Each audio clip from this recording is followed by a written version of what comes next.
When I woke up this morning it was raining quite heavily, so we decided we wouldn't go out, but within the hour the sun had come out, so we decided to come out after all, and we're here at Titchmarsh, one of our local wildlife trust reserves. It really is a beautiful reserve, and I can't believe it's been 7 months since we were last here, September 2016 to be precise. As I said, it was raining first thing this morning, and we really did need the rain, but it's turned into a beautiful spring day now. The birds are singing, and there's plenty of spring colour to be enjoyed as we make our way into the reserve. Our first stop today is the North Hyde, and looking out on the island we've got black-headed gulls and also what looks like a couple of new islands, I think there.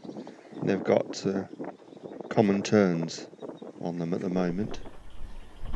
There's a few common terns in flight as they fish. We've also got great crested grebe out there and a very distant little egret way off on the far side. There's also sedge warblers in among the reeds there, but out of sight at the moment.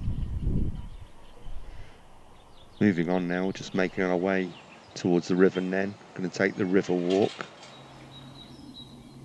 A few years back now, wildlife cameraman and filmmaker Charlie Hamilton James, who I'm a huge fan of, made a film called My Halcyon River, which I think was based in Gloucestershire. But this is My Halcyon River, really is a beautiful stretch of the Nen.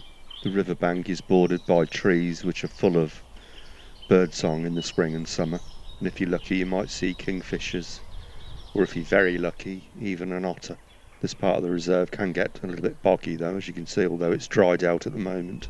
And at this time of the year it's excellent for these creatures, banded demoiselles. And a lone red kite wheels overhead, now well established in Northamptonshire, thankfully.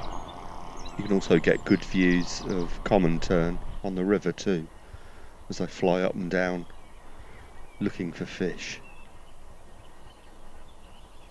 Moving on down the riverbank, you come to a stretch with overgrown bushes and trees. You can actually hear a blackcap up there in the bush somewhere, but very well hidden. Our next hide is the Heronry Hide, and not much to see from here, just a coot gathering nest material. So we'll move on down the river, and looking on the far side of the river, we've actually got a pair of Egyptian geese grazing in the meadow on the opposite side of the river. Do get a few pleasure craft on this stretch of the river, but it doesn't seem to bother the wildlife at all. And at last, in the top of the bush there, we've got a sedge warbler actually showing well with its busy raspy chatter. Our next port of call is the South Hyde, which looks out on Old Winkle Lake in the opposite direction. We've got great crested grebe.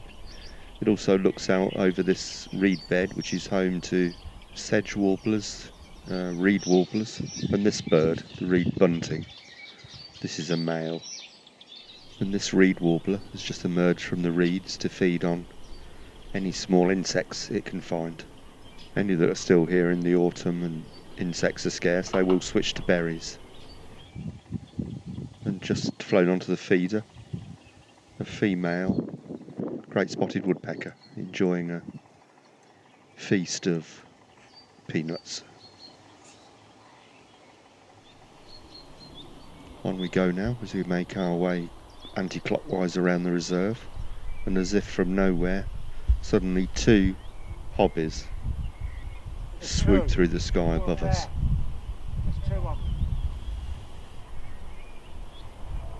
Just over the other side of the river there, just passing Thrapston Sailing Club, and yet more banded demoiselles, this time a female.